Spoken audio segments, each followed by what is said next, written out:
Assalamualaikum warahmatullahi wabarakatuh.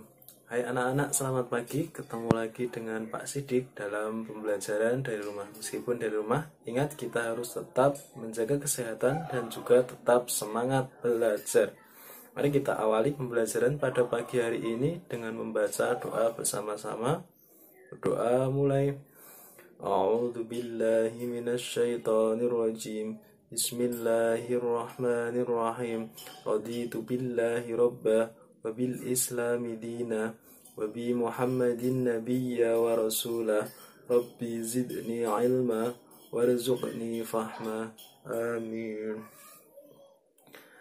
Nah, anak-anak, hari ini kita akan belajar mata pelajaran akidah akhlak, yaitu kita memasuki bab 4 tentang taat dan patuh terhadap Allah, Rasul, orang tua, dan guru.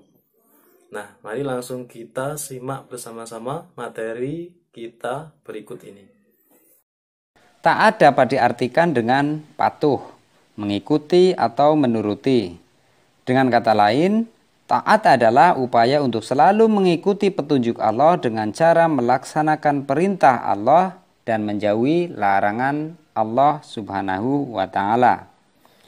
Taat juga berarti mengikuti aturan yang telah disepakati bersama berdasarkan nilai-nilai Islam. Memiliki sifat taat akan memberi manfaat baik. Dalam Islam terdapat 3 tingkatan taat, yaitu taat kepada Allah, taat kepada Rasul, dan taat kepada peraturan yang dibuat oleh pemerintah. Dasar perintah sikap taat adalah Quran Surat An-Nisa ayat 59 yang berbunyi, A'udzu billahi minasyaitonir rajim. Bismillahirrahmanirrahim. Ya ayyuhalladzina amanu atti'ullaha wa atti'ur rasula wa ulil amri minkum. Yang artinya, hai orang-orang yang beriman, taatilah Allah dan taatilah Rasul-Nya dan ulil amri di antara kamu. Quran Surat An-Nisa ayat 59.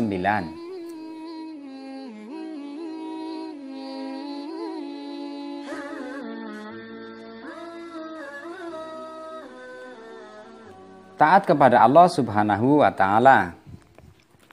Allah Subhanahu wa Ta'ala adalah Tuhan yang wajib disembah oleh seluruh makhluk yang ada di bumi ini.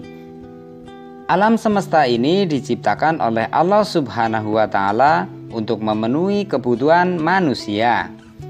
Tanaman yang beraneka warna, berbagai macam buah-buahan, dan semua hewan dan lingkungan ini diperuntukkan bagi manusia.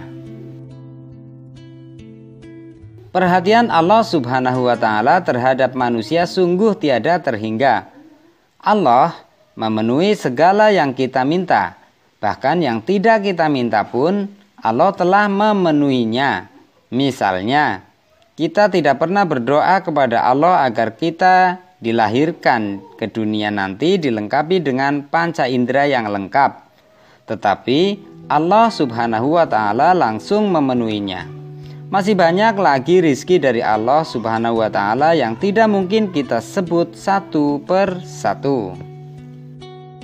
Bagaimanakah cara kita taat kepada Allah Subhanahu wa Ta'ala? Berikut beberapa perbuatan yang bisa kita lakukan sebagai ungkapan ketaatan kita kepada Allah Subhanahu wa Ta'ala dan rasa syukur atas karunia rizki yang tiada terhingga. Yang pertama adalah melaksanakan sholat di awal waktu, dan lebih utama jika dilaksanakan secara berjamaah. Yang kedua, menjalankan puasa baik bulan Ramadan maupun puasa sunnah. Yang ketiga adalah berinfak, bersedekah, dan menunaikan zakat. Yang keempat, selalu mengingat Allah Subhanahu wa Ta'ala dengan berzikir setiap saat, tidak hanya waktu selesai sholat. Yang kelima adalah mempergunakan rizki yang diterima di jalan kebaikan yang diridhoi oleh Allah Subhanahu wa Ta'ala. Dan yang keenam adalah berperilaku yang islami sesuai tuntunan Allah Subhanahu wa Ta'ala dan Rasul-Nya.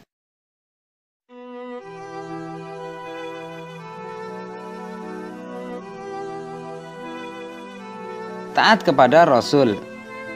Taat kepada Rasul berarti mengikuti semua ajaran yang dibawanya. Dalam hal ini adalah ajaran agama Islam. Semua Rasul yang diutus Allah Subhanahu wa Ta'ala membawa risalah agama Islam. Setelah meyakini ajarannya, kita wajib mengikuti dan mengamalkannya.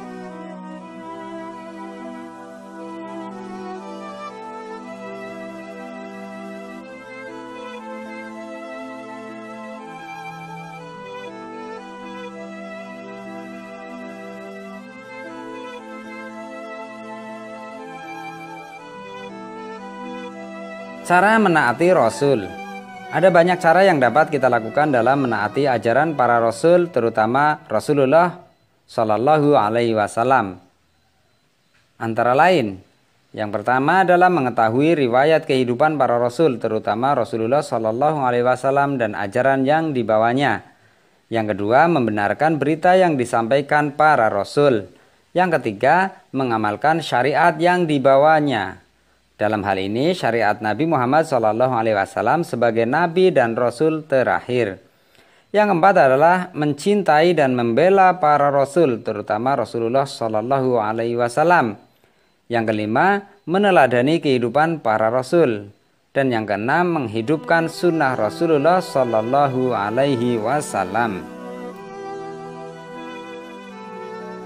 Selain itu, ada yang lebih khusus lagi, perintah kepada kita agar memperbanyak membaca sholawat kepada Nabi Muhammad SAW.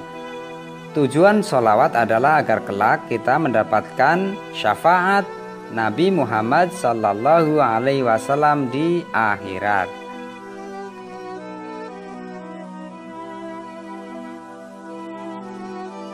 C. Taat kepada orang tua. Orang tua berjasa sangat besar terhadap hidup anak-anaknya. Andaikan harta yang dimiliki seorang anak digunakan untuk membalas jasa orang tuanya, belum tentu bisa sebanding dengan jasa dan pengorbanan orang tuanya. Tahukah kalian jasa dan pengorbanan orang tua kepada anaknya? Coba sebutkan. Ya, orang tua melahirkan anaknya ke dunia, merawat, mengasuh, membesarkan, dan mendidiknya. Begitu besar jasa orang tua kepada anak-anaknya. Karena itu sudah sepatutnya anak berterima kasih kepada orang tuanya dengan cara berbuat baik, menghormati dan menaatinya. Allah Subhanahu wa Ta'ala berfirman, A'udzubillahi minasyaitonirrajim. Bismillahirrahmanirrahim. Wa qada rabbuka alla ta'budu illa iyyahu wa bil walidaini ihsana. Dan Tuhanmu telah memerintahkan agar kamu jangan menyembah selain Dia, dan hendaklah berbuat baik kepada ibu bapak. Quran Surat Al-Isra ayat 23. Allah Subhanahu wa Ta'ala memerintahkan kepada manusia untuk selalu patuh dan taat kepada kedua orang tuanya. Mengapa kita harus patuh dan taat kepada orang tua kita? Ibu kita telah bersusah payah mengandung kita selama lebih kurang 9 bulan. Ketika melahirkan, ia merasakan sakit luar biasa. Pada saat itu kita masih bayi. Ia tidak dapat tidur dengan nyenyak karena ia kadang terbangun ketika kita menangis di waktu malam. Ayah bekerja mencari rizki untuk kita siang dan malam. Mereka berdua bekerja keras demi kebahagiaan anak-anaknya. Sebagai balas budi kita terhadap mereka, maka kita harus patuh dan taat kepada mereka berdua. Orang tua adalah manusia yang sangat berjasa kepada kita. Beliau berdua rela melakukan apapun demi kebahagiaan anak-anaknya. Berikut ini beberapa alasan mengapa kita harus patuh dan hormat kepada kedua orang tua kita. Orang tua yang melahirkan kita. Beliau berdua mengasuh anaknya sejak bayi hingga kita dewasa. doa orang tua kita selalu tercurahkan untuk keberhasilan dan kesuksesan kita. Orang tua bekerja keras untuk memenuhi kebutuhan keluarganya. Perintah Allah Subhanahu wa taala dan Rasulullah Shallallahu alaihi wasallam untuk selalu berbakti kepada orang tua.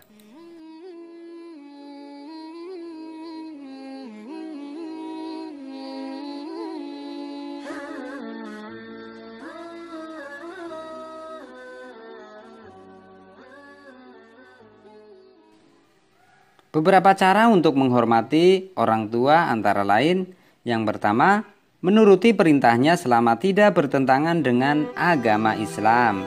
Yang kedua, berbicara yang sopan kepada beliau berdua. Yang ketiga, selalu menampakkan wajah ceria, tersenyum di hadapan kedua orang tua. Rajin berdoa untuk keselamatan orang tua baik dunia maupun di akhirat. Tidak melakukan perbuatan yang dilarang oleh orang tua. Yang terakhir, merawat orang tua ketika beliau sedang sakit.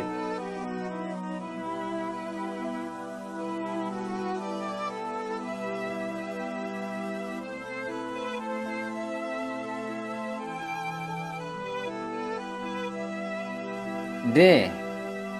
Hormat dan patuh kepada guru. Selain orang tua, manusia yang sangat berjasa dalam perjalanan hidup kita adalah guru. Kehadiran guru membuat kita menjadi anak yang pintar, menjadi tahu tentang ilmu. Karena itu kita patut hormat dan patuh kepada guru-guru kita. Bagaimanakah kita hormat dan patuh terhadap guru kita? Beberapa ciri dari sikap patuh dan taat kepada guru kita adalah sebagai berikut. Yang pertama adalah sopan santun. Hormat terhadap guru harus diwujudkan dengan sikap yang baik terhadap guru. Misalnya dengan berperilaku sopan santun.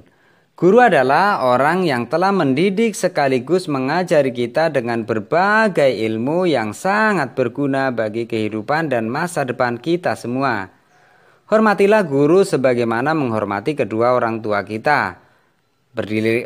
Berdirilah menyambutnya jika guru datang. Tidak boleh mendahului dan memutus pembicaraannya. Memberi salam dan menjabat tangannya setiap hari di sekolah dan menghadapinya dengan wajah yang tersenyum. Menghargai. Guru adalah pahlawan tanpa tanda jasa. Berkat jasa dan pengorbanannya kita bisa membaca, menghitung, dan mengenal dunia sekeliling kita. Oleh karena itu kita wajib menghargai guru. Salah satu cara menghargai guru adalah dengan mendengarkan semua perkataannya, mengerjakan semua tugasnya, dan tidak melupakannya walaupun kita telah keluar dari sekolah atau guru sudah tidak mengajari kita lagi. Taat. Anak yang beradab adalah anak yang memiliki ketaatan yang tinggi terhadap gurunya. Ketaatan ini dapat diwujudkan dengan mematuhi segala nasihat yang diberikan dan menjauhi segala yang dilarangnya. Ketaatan tersebut dilakukan dengan ikhlas, bukan karena takut hukuman. Sikap hormat dan patuh tersebut dapat diwujudkan dalam perbuatan sehari-hari. Berikut adalah contoh perbuatan yang mencerminkan hormat dan patuh kepada guru. Yang pertama adalah memperhatikan pengajaran yang diberikan oleh guru, mengerjakan semua tugas yang diberikan oleh guru, melaksanakan segala nasihat guru, mengucapkan salam ketika berjumpa dengan guru, mencium tangan guru ketika bersalaman, tidak melupakan kebaikan guru, berdiri menyambut guru, bertanya sesuatu yang belum dipahami dengan sopan, tidak mendahului dan memutuskan pembicaraan. Bagaimana perasaanmu ketika kamu dapat berbuat hormat kepada gurumu? Apakah rasanya senang dan bahagia? Tentu rasanya bahagia. Perasaan bahagia itu merupakan salah satu manfaat yang dapat kamu rasakan dari berbuat hormat kepada gurumu. Adapun manfaat lain dari menghormat kepada guru adalah disenangi oleh banyak orang, memperoleh ilmu yang barokah, menjadi anak yang soleh, mendapatkan pahala dari Allah Subhanahu wa Ta'ala. Nah, dari apa yang sudah kita pelajari tadi, bahwa kita itu harus berbakti kepada Allah, berbakti kepada Rasul, orang tua, dan guru. Nah, berbakti kepada orang tua itu nama lainnya adalah birrul walidain. Nah, kita harus berbakti kepada orang tua, karena birrul walidain itu hukumnya wajib anak-anak. Sedangkan lawan kata dari birrul walidain atau berbakti yaitu lawan katanya durhaka atau uququl walidain. Sudah dijelaskan juga dalam sebuah hadis yang berbunyi ridallahu fi ridal walidain. Jadi ridho Allah itu bergantung kepada ridho orang tua. Nah, maka kita harus berbakti kepada kedua orang tua kita. Nah, anak-anak, itu tadi materi kita hari ini. Sebelum Pak Sidik akhiri, nanti anak-anak silahkan mengerjakan LKS Akidah Akhlak, yaitu pada halaman 49. Silahkan dikerjakan latihan soal, cukup rom 1 saja. Sekian dari Pak Sidik, kurang lebihnya mohon maaf. Assalamualaikum warahmatullahi wabarakatuh.